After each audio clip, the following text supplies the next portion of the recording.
365 promesas.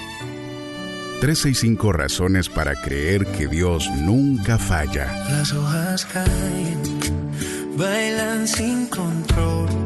Mi suspiro rompe el silencio, buscando un rayo de sol.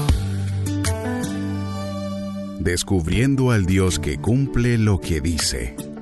Con Wendy Necio Sub.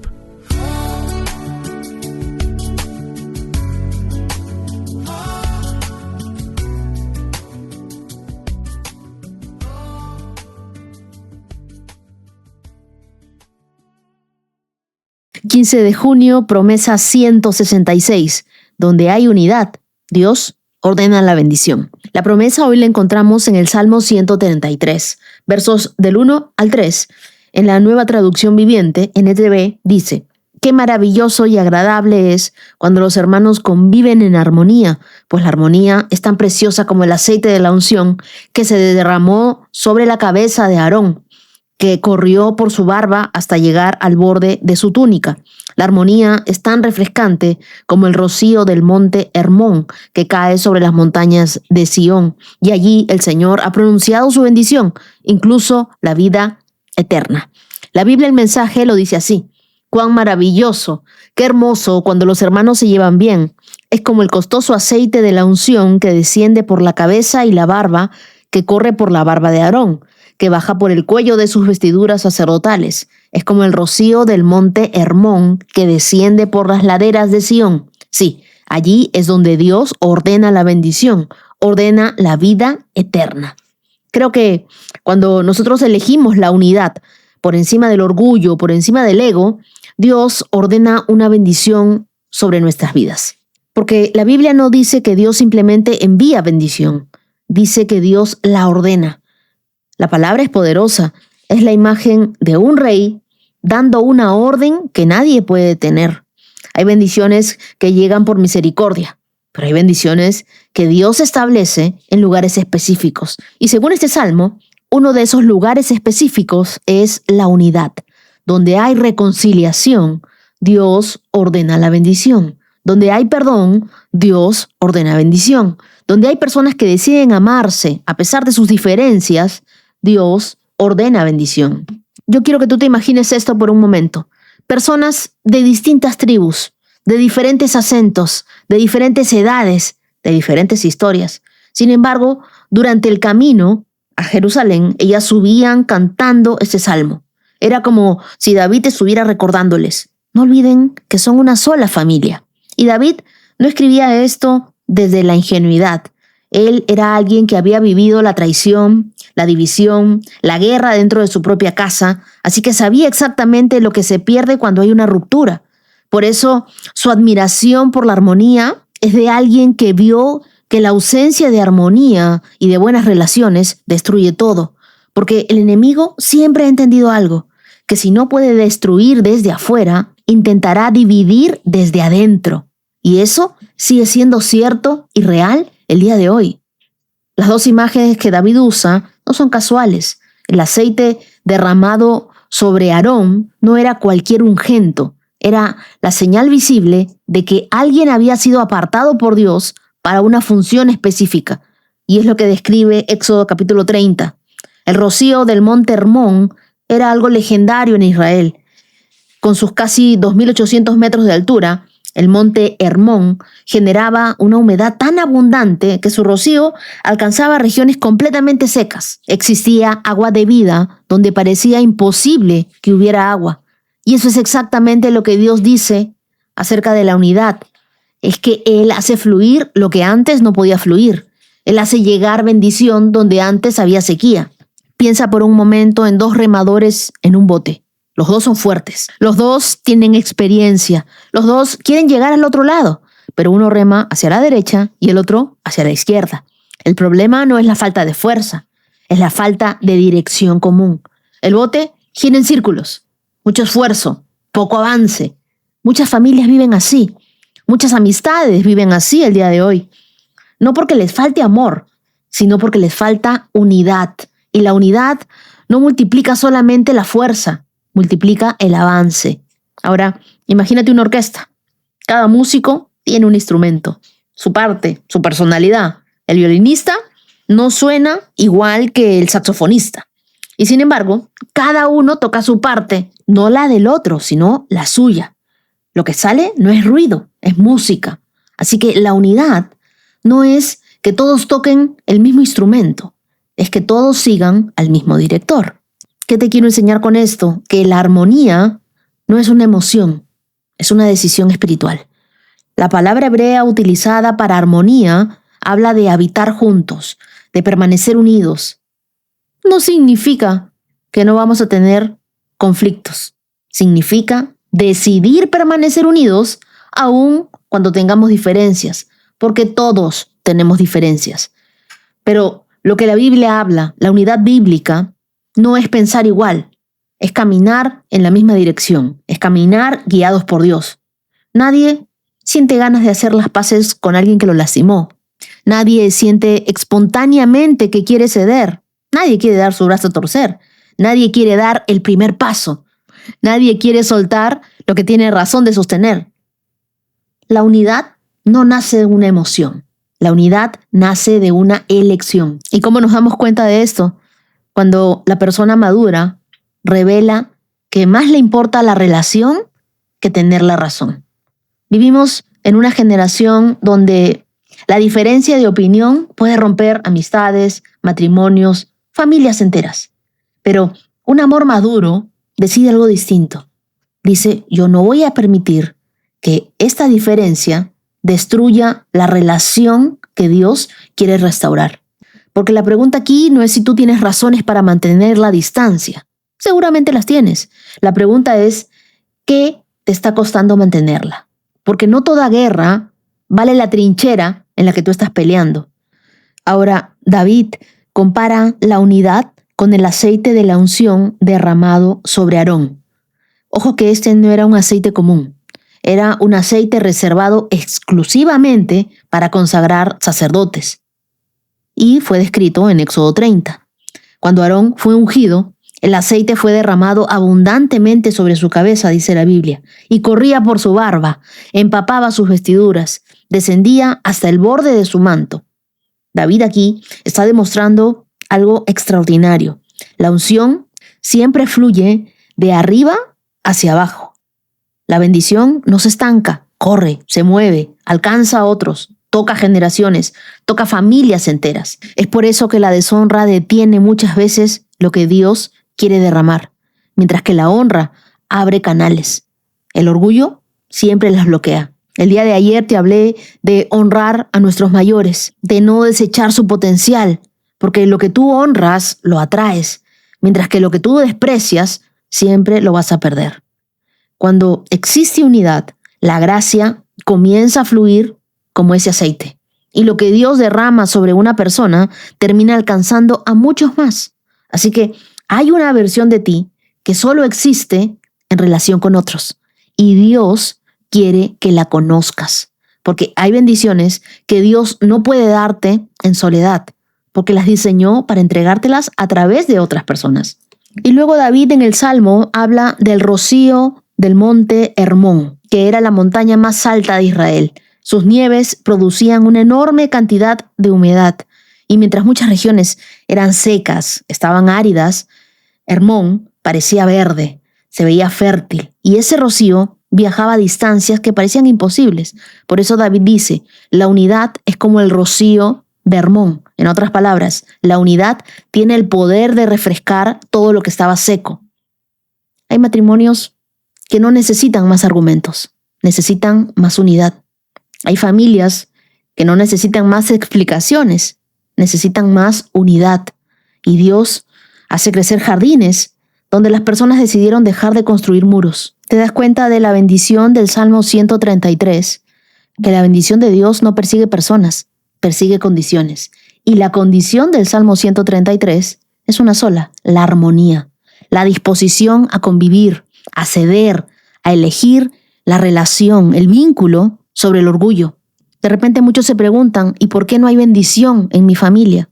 Porque de repente no hay unidad. Donde hay unidad, Dios ordena la bendición.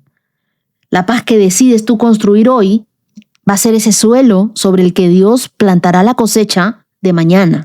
Me escribió una íntima que vamos a tener en anónimo y ella me contaba que desde hace 3 años no hablaba con su hermana. 3 años. Ella no recuerda bien cuándo empezó todo, solo que se dijeron palabras que dolieron y nunca se pidieron perdón. Ella me dice, ya no importa quién tuvo la culpa. Lo que sé es que yo me acostumbré a vivir sin ella. Y eso me quedó dando vueltas. Me acostumbré a vivir sin ella. Como si la ausencia de alguien fuera algo neutral. Y yo le pregunté, ¿y la extrañas? Después de muchos días me respondió, todos los días. Entonces le dije, lo que tú estás viviendo no es paz, es anestesia. Porque la paz real no es no sentir nada. Es haber soltado algo y seguir adelante más liviano. Pero lo que tú me describes es que tú estás cargando un peso, tú tienes ahí la mochila, no has perdonado todavía, y lo que tú no llamas dolor, lo llamas costumbre. Esta mujer decidió dar el primer paso. Me dijo, voy a mandar un mensaje corto, voy a ver si me responde o si no. Y le puso, te pienso, quisiera que habláramos. Me escribió al día siguiente y me dice, nos llamamos por teléfono, ambas lloramos y no sé por qué tardamos tanto. Yo creo que Dios estaba esperando esa obediencia, no de alguien que fuera perfecto, que estuviera dispuesto a perdonar, ni que tuviera todo resuelto. Solo alguien que dé el primer paso a la armonía, porque no está bien todo el tiempo vivir amargado, vivir pensando mal de las personas, vivir con falta de unidad. Eso destruye la vida de una persona. Una vez que estas mujeres pudieron arreglarse, Dios ordenó la bendición en sus vidas. Hoy no te voy a decir que trates de resolver todo. Solo una cosa. ¿Existe alguna relación que Dios te está invitando a restaurar? ¿Hay algún vínculo cuya distancia lleva demasiado tiempo? Tú has llamado paz, pero en realidad solo es silencio y has decidido alejarte. De repente tú estás esperando que la otra persona dé el primer paso. Pero te recuerdo algo, siempre el más maduro es el que da el primer paso. ¿Por qué hoy no simplemente eliges la paz? No porque sea fácil, sino porque es allí donde Dios ordena la bendición sobre tu vida. Acompáñame en una oración. Amado Dios, gracias, porque tú eres un Dios de reconciliación, un Dios de paz, un Dios de amor, un Dios de armonía. Tú no nos pides que seamos perfectos, nos pides que elijamos la unidad. Muéstrame, Dios, las áreas de mi vida donde hay orgullo, donde hay resentimiento, donde hay ego, donde la ofensa ha levantado muros en mí, donde no puedo hablar en paz. Derriba todo lo que tengas que derribar. Ayúdame a ser alguien que construya puentes y nunca divisiones. Ayúdame a ser un pacificador, una pacificadora. Derrama sobre nosotros ese aceite de tu presencia, ese rocío de tu gracia. Que cada vez que nosotros decidamos caminar en unidad, podamos experimentar la bendición que tú has reservado para nosotros. Hoy elegimos la armonía sobre la pelea. Y te pedimos que tu bendición caiga sobre nosotros y alcance mucho más de lo que podemos imaginar. Oramos en el nombre de Jesús. Amén. Y las lecturas que nos acompañan en este día las encontramos en Primera de Reyes, capítulo 14, verso 1, hasta el capítulo 15, verso 24. Hechos, capítulo 10, versos del 1 al 23.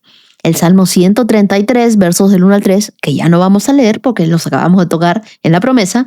Y Proverbios, capítulo 17, versos del 7 al 8. Ahora te pido que tomes tu Biblia, tu lapicero, tu cuaderno, le pidas al Espíritu Santo que te hable. Abróchate los cinturones, ponte tus lentes de la fe, porque comenzamos esta carrera por estos 166K en 3, 2, 1, adelante. Primera de Reyes, capítulo 14. En este tiempo, Abías, hijo de Jeroboam, se enfermó gravemente.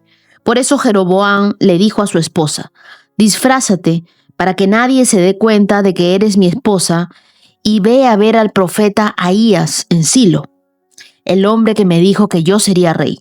Llévale de regalo 10 hogazas de pan, algunos pasteles y un frasco de miel, y pregúntale qué le sucederá al niño. Entonces la esposa de Jeroboam fue a la casa de Ahías en Silo. El hombre ya era anciano y no podía ver, pero el Señor le había dicho: la esposa de Jeroboam vendrá aquí haciéndose pasar por otra. Ella te preguntará acerca de su hijo porque está muy enfermo. Dale la respuesta que yo te doy. Así que cuando Ahías oyó los pasos de la mujer en la puerta, le dijo: entra, esposa de Jeroboam. ¿Por qué te haces pasar por otra persona? Luego dijo: tengo malas noticias para darte. Llévale a Jeroboam, tu esposo, este mensaje del Señor, Dios de Israel. Yo te saqué de entre la gente común y te hice gobernador de mi pueblo Israel. Le arranqué el reino a la familia de David y te lo entregué a ti. Pero tú no has sido como mi siervo David, quien obedeció mis mandatos y me siguió con todo el corazón y siempre hizo lo que yo quería. Tú has hecho cosas más malignas que todos los que vivieron antes de ti. Te has hecho otros dioses y me has enfurecido con tus becerros de oro. Como me has dado la espalda, traeré desastre sobre tu dinastía y destruiré a cada uno de tus descendientes varones, tanto esclavos como libres, en todo Israel. Consumiré tu dinastía real como se quema la basura, hasta que toda haya desaparecido. A los miembros de la familia de Jeroboam que mueran en la ciudad, se los comerán los perros, y a los que mueran en el campo, se los comerán los buitres. Yo, el Señor, he hablado. Después, Ahías le dijo a la esposa de Jeroboam: regresa a tu casa, y cuando entres en la ciudad, el niño morirá. Todo Israel llorará su muerte y lo enterrará. Él será el único miembro de la familia que tendrá un entierro apropiado, porque este niño es lo único bueno que ve el Señor, Dios de Israel, en toda la familia de Jeroboam. Además, el Señor levantará un rey sobre Israel que destruirá a la familia de Jeroboam. Esto sucederá hoy, ahora mismo. Luego el Señor sacudirá a Israel como la corriente agita los juncos. Él desarraigará a los israelitas de esta buena tierra que les dio a sus antepasados y los esparcirá más allá del río Éufrates, porque ellos han enfurecido al Señor con los postes que levantaron para rendir culto a la diosa Acera. Él abandonará a Israel debido a que Jeroboam pecó e hizo que Israel pecara con él. Entonces la esposa de Jeroboam regresó a Tirsa y el niño murió en el momento en el que ella atravesaba la puerta de su casa. Todo Israel lo enterró y lloró su muerte, tal como el Señor había prometido por medio del profeta Ahías. Los demás acontecimientos del reinado de Jeroboam, con todas sus guerras y la forma en que él gobernó, están registrados en el libro de la historia de los reyes de Israel. Jeroboam reinó 22 años en Israel.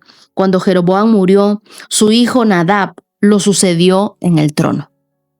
Mientras tanto, Roboam, hijo de Salomón, reinaba en Judá. Tenía 41 años cuando subió al trono y reinó 17 años en Jerusalén, la ciudad que el Señor había elegido entre todas las tribus de Israel, como el lugar para honrar su nombre. La madre de Roboam era una mujer amonita que se llamaba Naama. Durante el reinado de Roboam, los habitantes de Judá hicieron lo malo a los ojos del Señor y provocaron su enojo con los pecados que cometieron, pues aún eran peores que los pecados de sus antepasados. También se construyeron santuarios paganos y levantaron columnas sagradas y postes dedicados a la diosa Acera, en cada colina alta y debajo de todo árbol frondoso. Hasta había prostitutos y prostitutas de todos los santuarios paganos por todo el territorio.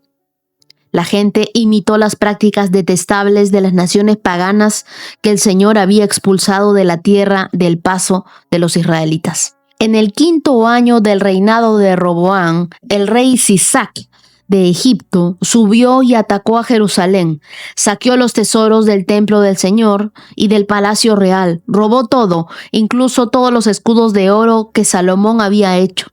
Tiempo después, el rey Roboam los reemplazó con escudos de bronce y los confió al cuidado de los comandantes de la guardia, quienes protegían la entrada del palacio real.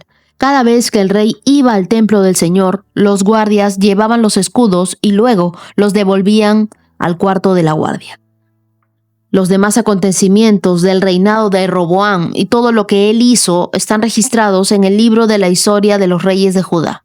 Hubo guerra constante entre Roboam y Jeroboam. Cuando Roboam murió, lo enterraron junto a sus antepasados en la ciudad de David. Su madre fue una mujer amonita llamada Naama. Luego su hijo Abián lo sucedió en el trono. Primera de Reyes, capítulo 15. Abián comenzó a gobernar Judá en el año 18 del reinado de Jeroboam en Israel. Reinó en Jerusalén 3 años. Su madre se llamaba Maaca y era nieta de Absalón. Abián cometió los mismos pecados que había cometido su padre antes de él y no fue fiel al Señor su Dios como lo había sido su antepasado David. Pero por amor a David, el Señor su Dios permitió que sus descendientes siguieran gobernando, brillando como una lámpara. Y él le dio un hijo a Abián para que reinara en Jerusalén después de él. Pues David había hecho lo que era agradable a los ojos del Señor y obedeció los mandatos del Señor durante toda su vida, menos en el asunto de Urías elitita. Hubo guerra entre Abián y Jeroboam durante todo el reinado de Abián. Los demás acontecimientos del reinado de Abián y todo lo que hizo están registrados en el libro de la historia de los reyes de Judá. Hubo guerra constante entre Abián y Jeroboam. Cuando Abián murió, lo enterraron en la ciudad de David. Luego su hijo Asa lo sucedió en el trono. Asa comenzó a gobernar Judá en el año 20 del reinado de Jeroboam en Israel. Reinó en Judá 41 años. Su abuela era Maaca, nieta de Absalón. Asa hizo lo que era agradable a los ojos del Señor, igual que su antepasado David. Expulsó de la tierra a los prostitutos y prostitutas de los santuarios paganos y se deshizo de todos los ídolos que habían hecho sus antepasados. Hasta quitó a su abuela Maaca de su puesto de reina madre porque ella había hecho un poste obsceno dedicado a la diosa Acera. Derribó el poste obsceno y lo quemó en el valle de Cedrón. Aunque no se quitaron los santuarios paganos, el corazón de Asa se mantuvo totalmente fiel al Señor durante toda su vida. Llevó al templo del Señor la plata, el oro, los diversos objetos que él y su padre habían dedicado, y hubo guerra constante entre Asa, rey de Judá, y Baasa, rey de Israel. El rey de Baasa, de Israel, invadió Judá y fortificó Ramá, para que nadie pudiera entrar ni salir del territorio del rey Asa en Judá. En respuesta, Asa tomó la plata y todo el oro que quemaban en los tesoros del templo del Señor y del palacio real y encargó a uno de sus funcionarios que le enviaran todo a Ben-Hadad, hijo de Tabrinom, hijo de Esión, rey de Aram, que gobernaba en Damasco, junto con el siguiente mensaje: hagamos un tratado tú y yo, como hicieron tu padre y mi padre. Mira, te envío de regalo plata y oro. Rompe el tratado con el rey Baasa de Israel para que me deje en paz. Ben-Hadad aceptó la propuesta del rey Asa y envió a los comandantes de su ejército a atacar a las ciudades de Israel. Ellos conquistaron las ciudades de Hijón, Dan, Abel-Bet, Maca, toda Cineret y toda la tierra de Neftalí. Apenas Baasa de Israel se enteró de lo que ocurría, abandonó el proyecto para fortificar Ramá. Asa empleó esos mismos materiales para fortificar la ciudad de Geba en Benjamín y la ciudad de Mizpa. Los demás acontecimientos del reinado de Asa, el alcance de su poder, todo lo que hizo y los nombres de las ciudades que construyó están registrados en el libro de la historia de los reyes de Judá. En su vejez se enfermó de los pies. Cuando Asa murió, lo enterraron con sus antepasados en la ciudad de David. Luego, Josafat, hijo de Asa, sucedió en el trono. Hasta ahí. En este tramo de la historia vemos las consecuencias devastadoras de la desobediencia continua tanto en el reino del norte, Israel, como en el reino del sur, Judá. La idolatría, la manipulación y el alejamiento progresivo del corazón de Dios no solo corrompen una nación, sino que traen juicio, muerte y pérdida del propósito. Es en Primera de Reyes, capítulo 14, versos del 1 al 20, donde Jeroboam intenta engañar a Dios. Jeroboam es el primer rey del reino del norte.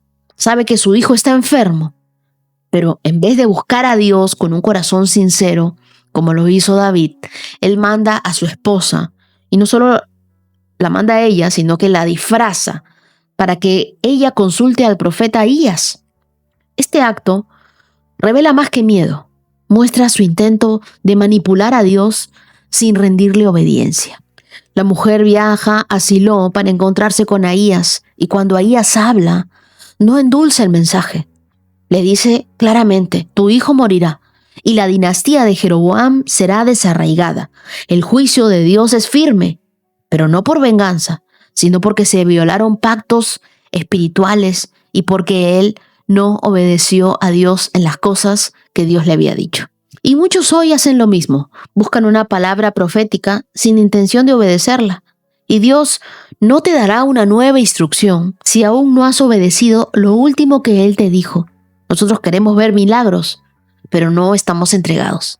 Estamos buscando confirmaciones, pero no nos hemos rendido del todo a Dios. Tenemos que dejarle a Dios el trono de nuestro corazón. Pedirle al Espíritu Santo que sea Él quien nos guíe. Cuando enfrentes una crisis, no busques una palabra profética, que alguien ore por ti. Primero pregúntate: ¿estoy listo para obedecer lo que Dios me va a decir? Incluso si no me gusta. Mientras Jeroboam reinaba en el norte, Roboam, el hijo de Salomón, reinaba en Judá, en el sur. Y a pesar de tener un linaje del rey David, su gobierno es marcado por la corrupción, por la prostitución y por el abandono de la ley de Dios. Luego su hijo Abiam lo sucede, y aunque sigue el mismo patrón, Dios no borra el pacto con David. ¿Te das cuenta de que Dios mantuvo la lámpara encendida por amor a David? Primera de Reyes 15:4. Este verso nos enseña que la fidelidad de un hombre con Dios puede extender misericordia a sus generaciones. Hay quienes piensan: no, pero a Dios no importa si soy obediente o no.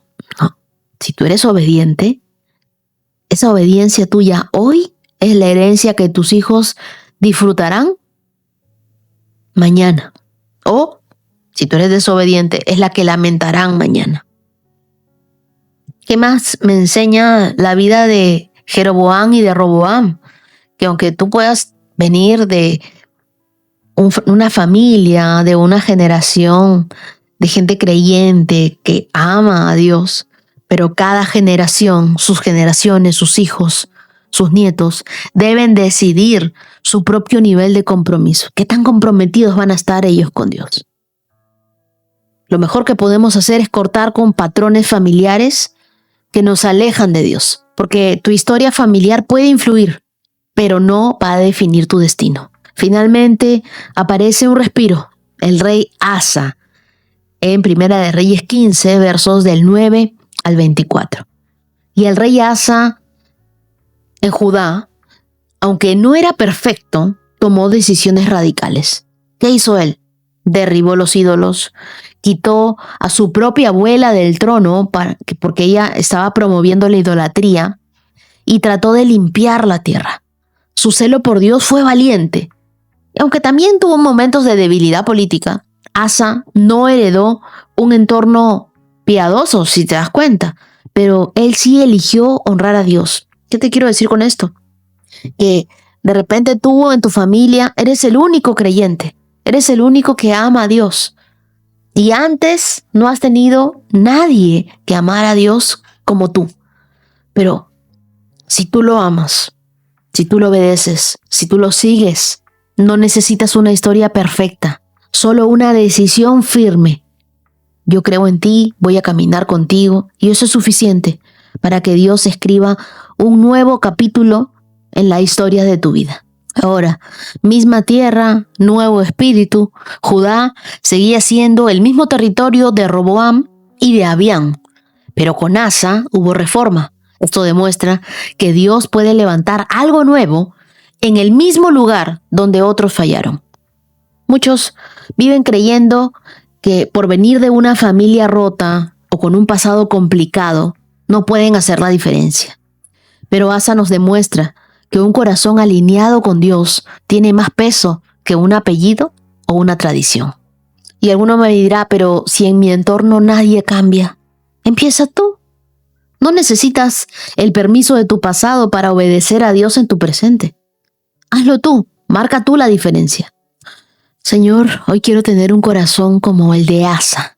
Aunque mi historia familiar esté marcada por errores, abandono o religiosidad, ayúdame a marcar la diferencia. No quiero repetir patrones, quiero redimir mis generaciones. Dame la valentía para tomar decisiones que honren tu nombre, aunque duelan, aunque incomoden. Que no me detenga lo que no heredé, porque tú puedes comenzar algo nuevo conmigo. Que mi fidelidad, Dios, hacia ti sea más fuerte que mi historia. Y que donde otros fallaron, yo permanezca fiel. Te lo pido, Padre, en el nombre de Jesús. Amén. Hechos capítulo 10. En Cesarea vivía un oficial del ejército romano llamado Cornelio, quien era un capitán del regimiento italiano.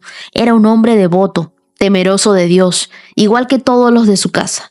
Daba generosamente a los pobres y oraba a Dios con frecuencia. Una tarde, como a las 3, tuvo una visión en la cual vio a un ángel de Dios que se le acercaba. «Cornelio», le dijo el ángel. Cornelio lo miró fijamente, aterrorizado. «¿Qué quieres, Señor?», le preguntó el ángel. Y el ángel le contestó: «Dios ha recibido tus oraciones y tus donativos a los pobres como una ofrenda. Ahora pues, envía algunos hombres a Jope y manda a llamar a un hombre llamado Simón Pedro. Él está hospedado con Simón, un curtidor que vive cerca a la orilla del mar». En cuanto el ángel se fue, Cornelio llamó a 2 sirvientes de su casa y a un soldado devoto que era uno de sus asistentes personales, y les contó lo que había ocurrido, y los envió a Jope. Al día siguiente, mientras los mensajeros de Cornelio se acercaban a la ciudad, Pedro subió a la azotea a orar. Era alrededor del mediodía, y tuvo hambre, pero mientras preparaban la comida, cayó en un estado de éxtasis. Vio los cielos abiertos y algo parecido a una sábana grande que bajaba por sus 4 puntas. En la sábana había toda clase de animales, reptiles y aves. Luego una voz le dijo: «Levántate, Pedro, mátalos y come de ellos». «No, Señor», dijo Pedro, «jamás he comido algo que nuestras leyes judías declaren impuro e inmundo». Pero la voz habló de nuevo: «No llames a algo impuro si Dios lo ha hecho limpio». La misma visión se repitió 3 veces y repentinamente la sábana fue subida al cielo. Pedro quedó muy desconcertado. ¿Qué podría significar esa visión? Justo en ese momento, los hombres enviados por Cornelio encontraron la casa de Simón, de pie frente a la puerta, y preguntaron si se hospedaba allí un hombre llamado Simón Pedro. Entretanto, mientras Pedro trataba de descifrar la visión, el Espíritu Santo le dijo: «3 hombres han venido a buscar. Levántate, baja y vete con ellos sin titubear. No te preocupes, porque yo los he enviado». Entonces Pedro bajó y dijo: «Yo soy el hombre que ustedes buscan. ¿Por qué han venido?». Y ellos dijeron: «Nos envió Cornelio, un oficial romano. Es un hombre devoto y temeroso de Dios, muy respetado por todos los judíos. Un ángel santo le dio instrucciones para que vayas a su casa a fin de que él pueda escuchar tu mensaje». Entonces Pedro invitó a los hombres a quedarse a pasar la noche. Al día siguiente fue con ellos, acompañado por algunos hermanos de Jope. Hasta ahí, hasta el 23. Hoy quiero hablarte de cuando tu generosidad llega al cielo antes que tu milagro. Cornelio es presentado como un centurión romano que vivía en Cesarea, una ciudad portuaria e influenciada por la cultura griega y romana. El verso 1 nos dice que él era parte del regimiento italiano, lo que implicaba no solo un alto rango militar, sino también acceso a poder, recursos y comodidades. Sin embargo, su corazón no estaba en Roma, estaba con Dios en el cielo. La Biblia nos dice en el verso 2, era un hombre devoto, temeroso de Dios, igual que todos los de su casa. Daba generosamente a los pobres y oraba a Dios con frecuencia. ¿Te das cuenta? Generosidad y oración. Generosidad y oración. Esa es una combinación que abre el cielo. Ahí es donde él tiene una visión. Y el ángel le dice en el verso 4, Dios ha recibido tus oraciones y tus donativos a los pobres como una ofrenda a él. Aquí encontramos una de las verdades más poderosas del reino. Cuando tú oras con fe y das con generosidad, tu nombre es recordado en el cielo. No fue por su poder militar, no fue por su nacionalidad. Lo que captó la atención de Dios fue su compasión y su búsqueda constante. Y es que Dios no se impresiona con nuestros logros, sino con nuestro deseo de buscarlo. La generosidad silenciosa hace más ruido en el cielo que el ego ruidoso en la tierra. El que tenía dinero esperaba la palabra, y el que tenía la palabra necesitaba humildad. ¿Te das cuenta que Dios conecta dos mundos? Un romano que da sin conocer a Cristo y un apóstol judío que ama a Cristo, pero que no acepta a los gentiles. Pedro está a 50 kilómetros de distancia, en Jope, hospedado con un curtidor llamado Simón, igual que él. Y alguien, la Biblia nos dice, considerado impuro por su trabajo. Este detalle es intencional porque Dios está desmantelando los prejuicios uno a uno. Cuando Pedro tiene la visión, esa visión del lienzo con los animales impuros, el mensaje era claro. No llames impuro a algo que Dios ha hecho limpio. Y Cornelio había estado sembrando generosamente. ¿Te das cuenta? Pedro estaba siendo podado internamente, corregido, y a ambos Dios les tenía preparado un encuentro. Quiero que notes esto. Cornelio tenía convicción. No había escuchado a Jesús, pero ya vivía como si Él fuera su Señor. La Biblia nos dice en el verso 2 que toda su familia era temerosa de Dios, lo cual habla de la influencia de Cornelio en su casa. Hoy en día hay muchos que van a la iglesia, pero no lideran en su casa. Cornelio lideraba espiritualmente antes de formar parte del pueblo de Dios. Y es que el liderazgo espiritual no comienza con un micrófono, sino con un corazón dispuesto en tu casa. Que tú les enseñes ejemplo de fe en tu casa. Si la fe no cambia tu forma de servir a otros, entonces eso no es fe, eso es religión. Y cada vez que nosotros nos acercamos a Dios, cambiamos. Y quiero hablarle el día de hoy a esos Cornelios. Dios recuerda tu generosidad incluso cuando tú la olvidas. ¿Te has dado cuenta? Ese acto de dar a alguien necesitado, esa comida compartida, ese pago yo la cuenta, todo eso sube como una ofrenda para Dios. ¿Tú te imaginas que tus oraciones sean registradas en el cielo aunque nadie más las escuche? Eso nos enseña que Dios guarda memoria de cada lágrima, de cada acto generoso, de cada noche de intercesión, incluso cuando el milagro aún no ha llegado. Paralelamente, en el verso 9, la Biblia nos dice que Pedro estaba orando en la azotea de una casa en Jope y tenía hambre. Pero lo que recibe no es comida, sino una visión. Y tiene un lienzo en visión que desciende desde el cielo con animales que los judíos consideraban impuros.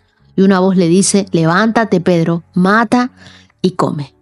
Y él responde, jamás he comido nada impuro. Pero la voz le replica, lo que Dios ha limpiado, no lo llames impuro. Este momento es una revolución, Porque Dios no solo está hablando de la comida, lo está preparando para que Él rompa paradigmas culturales y también para que no se limite. En este momento, los mensajeros de Cornelio tocan a la puerta. Pedro aún está procesando lo que vio, pero el Espíritu Santo le dice en el verso 20, levántate, baja y vete con ellos sin titubear. No te preocupes, porque yo los he enviado. ¿Quiénes son los que hoy están tocando a tu puerta mientras tú estás encerrado? A veces nosotros oramos, pero rechazamos las oportunidades porque no se ven como las imaginamos. Muchos pierden la voluntad de Dios porque la esperaban en otro escenario y no en la puerta de su casa. Dios escucha aquello que tú haces en secreto. No subestimes una oración constante, una ofrenda generosa. El cielo tiene memoria y tiene un registro de tu generosidad. Obedece aunque no entiendas todo el panorama. Pedro no entendía la visión, pero obedeció cuando el Espíritu le habló. No necesitas el mapa entero. Cuando tú confías en Dios, tú sabes que es Él guiando tu camino. Ora conmigo hoy y dile, Dios, hazme como Cornelio. Una persona generosa, constante en oración, sensible a tu voz. Ayúdame a dar aunque no vea, a orar aunque no entienda y a vivir con un corazón que suba como una ofrenda delante de ti. Rompe mis prejuicios, expande mi visión, enséñame que tu reino se manifiesta donde hay obediencia. Abre mi entendimiento, Dios, que mis oraciones y mis acciones suban como ofrenda delante de ti. Y cuando llegue el momento de responder, hazme encontrar a los Cornelios que esperan la palabra que tú pusiste en mi boca. Gracias, Dios. Oro en el nombre de Jesús. Amén. Ahora leamos Proverbios capítulo 17, versos 7 y 8. Las palabras elocuentes no son apropiadas para el necio, mucho menos las mentiras para el gobernante. El soborno es como tener un amuleto de la suerte. El que lo da, prospera. No todo lo que suena sabio viene de un sabio. Aquí la Biblia nos habla sobre las palabras arrogantes que no convienen al necio. La palabra arrogantes también puede traducirse como soberbias, como altisonantes. Así que la imagen es clara. Un necio tratando de parecer sabio con palabras grandilocuentes que no corresponden a su carácter. La integridad no se mide por lo que nosotros decimos en público, sino por lo que sostenemos cuando nadie nos ve. En redes sociales es común ver personas con aparente sabiduría, con frases motivacionales, pero viven en necedad en la práctica. Este verso nos llama a alinear lo que hablamos con lo que vivimos. Una vida coherente vale más que 1000 discursos elocuentes. Y este mismo verso termina con mucho menos las mentiras del gobernante. Aquí el proverbista eleva el estándar moral para los líderes. En el mundo hebreo, un rey representaba la justicia divina de la tierra. Que un líder mienta era más que inmoral, era destructivo para todo el pueblo. Todo líder lleva una sombra. La cuestión es, ¿qué proyecta tu sombra? Hoy vemos gobernantes, jefes, influencers, incluso líderes espirituales, justificar mentiras y dicen, bueno, es con un fin mayor. Pero este versículo nos recuerda que en el reino de Dios el carácter pesa más que los resultados. ¿Estás edificando bajo un liderazgo sobre la verdad o sobre lo que te conviene decir? Y el verso 8 que nos dice, el soborno es como tener un amuleto de la suerte. El que lo da, prospera. Este versículo es un tanto irónico porque el proverbista no está aprobando el soborno, sino que describe la percepción del que lo usa. Para el que recurre a él, al soborno, parece un amuleto de suerte, pero es una ilusión. Funciona al principio, pero va a terminar por corromper todo. Lo que comienza con atajos va a terminar definitivamente con quiebres. Es como que tú usaras una tarjeta de crédito sin tener con qué pagar. Parece una bendición, pero es una trampa disfrazada de oportunidad. Entonces, cuando tú tengas que tomar decisiones financieras, laborales, relacionales, no tomes el camino que parece más fácil, sino el que es el más honesto.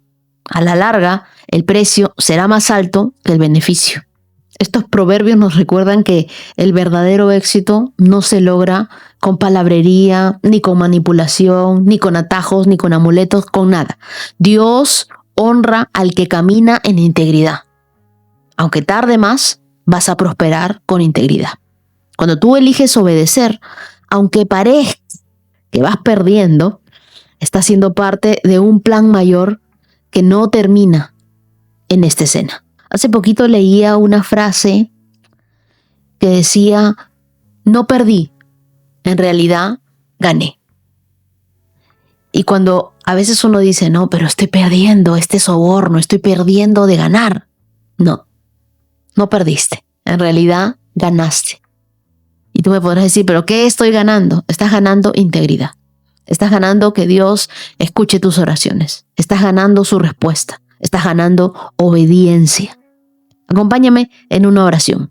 Señor, líbranos de aparentar sabiduría sin tenerla. Danos integridad para liderar con verdad. Y también danos discernimiento para no ceder ante ningún atajo, ante ningún soborno. Ayúdanos, Dios, a vivir como tú quieres que nosotros vivamos. Enséñanos a hablar con humildad, a actuar con justicia, a vivir con coherencia entre lo que decimos y lo que hacemos. Que tu verdad sea nuestra guía, aunque nos cueste. Gracias, Dios. Oramos en el nombre de Jesús. Amén. Y así llegamos a nuestros 166K y ahora te invito a escuchar el testimonio de Claudia Vargas. Soy colombiana, pero hace mucho tiempo salí de mi país a un lugar que se llama Bruselas, Bélgica, y ahí me radiqué 20 años y me fui con mi hija pequeña de 5 y tuve ahí mi segundo hijo. Viví con el padre de mis hijos ahí y después hace 14 años estaba muy depresiva. Ya me había separado hace tiempo del padre de mis hijos y no me hallaba, me sentía muy sola. Sí tuve muchas personas que me conocían ahí, me conocen, pero no me sentía bien. Y decidí emigrar para acá, para los Estados Unidos.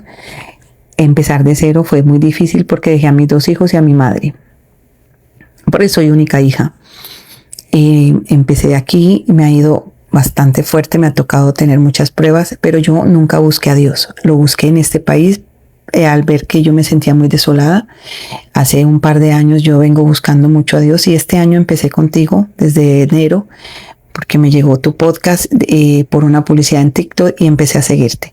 Me ha servido mucho, sigo en pruebas porque Dios me está formando, me está transformando y me ha ayudado mucho a empezar a leer la Biblia porque yo antes era esquiva a leer la Biblia, no me gustaba, no le daba el interés y la importancia que veo que es actualmente para mi vida. Si he visto los milagros de Dios, he sido muy desagradecida porque nunca los vi como tal, no sabía qué era agradecer y ahora veo que Él conmigo ha sido bueno y fiel, pero muy bueno. Tengo unos hijos maravillosos, soy muy bendecida. También lo vi aquí en pequeños detalles. Cuando yo quise mudarme por primera vez en un lugar que era un cuarto oscuro, me puso una persona para encontrar un lugar donde viví muchos años, 9 años, y estaba muy contenta. Me mudé ahorita hace poco, unos 5 meses, también encontré otro lugar por otra persona que me ayudó y siempre la mano de Dios ha estado conmigo, me ha protegido. Cuando no tenía los papeles de este país, también me protegió. En la carretera, yo manejando sin licencia de conducir porque solo tenía que ir a trabajar y no tenía licencia, y todas esas protecciones yo nunca las vi hasta ahora que veo que siempre la mano de Él ha estado conmigo. Logré mi estabilidad de documentos en este país y ahora lo que estoy luchando es para que mi estabilidad financiera y Dios me abra las puertas con los mejores clientes porque soy agente de seguros médicos y poderme ir para donde está mi madre y mis hijos y poder compartir más con ellos. Por eso tengo este trabajo que es remoto y poder tener libertad y poder viajar. Gracias, Wendy, gracias. Siempre te sigo y me encanta seguir con Dios. Yo sé que Él va a hacer muchas obras buenas en mi vida, ya las está haciendo. Mi querida Claudia, gracias por compartir tu testimonio. A veces nosotros pensamos que Dios empezó a obrar cuando lo encontramos, pero la verdad es que Él ya estaba trabajando desde hace mucho antes. Y lo hermoso es que ahora tú puedes mirar hacia atrás y reconocer sus huellas en lugares donde antes solo veías coincidencias. Quiero regalarte hoy el Salmo 136, verso 1, que dice: den gracias al Señor porque Él es bueno. Su fiel amor perdura para siempre. Mi oración es que Dios siga abriendo puertas para ti, que prospere el trabajo de tus manos, que multiplique tus clientes, que fortalezca tu fe y que muy pronto tú puedas disfrutar más tiempo junto a tu madre, a tus hijos, porque el mismo Dios que te sostuvo cuando no podías verlo, seguirá guiándote ahora que caminas tomada de su mano. Ahora también me gustaría contarte el testimonio de Marjorie Durán, una colombiana viviendo en Estados Unidos. Marjorie comenzó a escuchar el podcast el 13 de enero. Apenas llevaba 4 días escuchando las promesas cuando llegó uno de los momentos más difíciles de su vida. Su esposo tenía una cita con inmigración el 17 de enero después de meses de incertidumbre. Esa mañana ella escuchó el mensaje donde hablaba de que Dios ya estaba en el lugar antes que nosotros y que Él ya sabía lo que iba a pasar, que no debíamos tener miedo. Sin embargo, Dios estaba fortaleciendo su corazón para lo que venía. Cuando su esposo ingresó a la cita, fue detenido. Como esposa, como madre, Marjorie sintió angustia, miedo, incertidumbre. Pensó en su hijo, en el futuro, en todo lo que podía suceder. Sin embargo, en medio de aquella tormenta, ella experimentó algo que no puede explicar con palabras. La paz de Dios sosteniéndola cuando todo humanamente parecía derrumbarse. Durante 2 meses, su esposo permaneció detenido. Fueron días de lágrimas, de oraciones, de espera, pero Marjorie decidió aferrarse con más fuerza a la palabra de Dios, creyendo de que Dios tenía la última palabra. Entonces ocurrió el milagro. Contra todo pronóstico, le concedieron una fianza. Pudo salir en libertad. En situaciones similares, muchas personas son deportadas, especialmente quienes ingresaron por la frontera. Pero Dios tuvo misericordia de esta familia, abrió una puerta donde parecía no haber ninguna. Hoy Marjorie nos recuerda que Dios escucha, que Dios prepara el camino.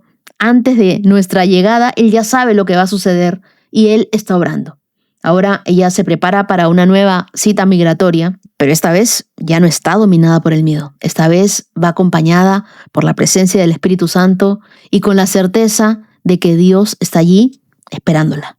Mi querida Marjorie, tú sí que eres una mujer de fe. Veo cómo Dios utilizó esta prueba tan difícil para fortalecerte. A veces nosotros pensamos que la victoria es solo cuando el problema se termina, pero muchas veces el verdadero milagro es la paz que Dios nos da cuando nosotros estamos atravesando el problema. Yo quiero recordarte que el mismo Dios que estuvo contigo el 17 de enero es el mismo Dios que sostuvo a tu familia durante esos 2 meses y será el mismo Dios el que estará contigo en esa cita. Tú ya no llegas sola a la cita. El Señor ya tiene preparado el camino. Y toda esta comunidad va a creer contigo que la voluntad de Dios se cumplirá en tu vida y en tu familia. Te quiero regalar Isaías capítulo 43, verso 2, que dice: cuando pases por aguas profundas, yo estaré contigo. Cuando pases por ríos de dificultad, no te ahogarás. Así que tú sigue caminando con fe, porque tu historia no termina aquí. Estoy convencida de que Dios va a escribir capítulos de gracia y de misericordia para ti y tu familia. Y ahora quiero agradecer a los corazones generosos íntimos de esta hermosa comunidad. Muchas gracias a Solange Pinero. Dios te bendiga, David Zaragoza Hernández. Y muchas gracias también desde el canal de YouTube a Ana Cristina.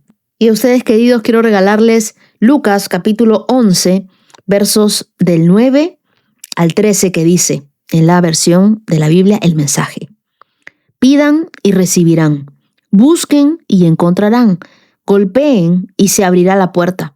No negocien con Dios, sean directos, pidan lo que necesiten. Esto no es como el juego del gato y el ratón, ni como el juego del escondite.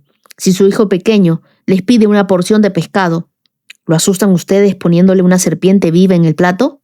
Si su hija pequeña les pide un huevo, ¿se burlan de ella y le dan una araña? Aunque sean así de malos, ni se les ocurriría hacer una cosa así. Al menos son decentes con sus propios hijos. Entonces, ¿no piensan que el Padre que los concibió en amor les dará el Espíritu Santo cuando ustedes se lo pidan? Dios nos da sin límites. Nos da más de lo que nosotros pensamos, imaginamos o soñamos. Él nos da a su glorioso Espíritu Santo. El mejor regalo que nosotros podemos tener, su compañía. Quiero que sepan que ustedes estarán en mis oraciones. Muchas gracias, querida comunidad de íntimos, por acompañarme hasta aquí. Nos vemos el día de mañana con más de la palabra de Dios, más de su presencia. Que tengan un día lleno de fortaleza y de bendición. Shalom, shalom. Has escuchado 365 Promesas. Síguenos en Facebook e Instagram, @Wendy Necio Sub. Hasta la próxima. Bailan sin control, mi suspiro rompe el silencio, buscando un rayo de sol. Promesa, promesa, promesa que salva. Oh, promesa, promesa, promesa que guía. Promesa, promesa plena en ti.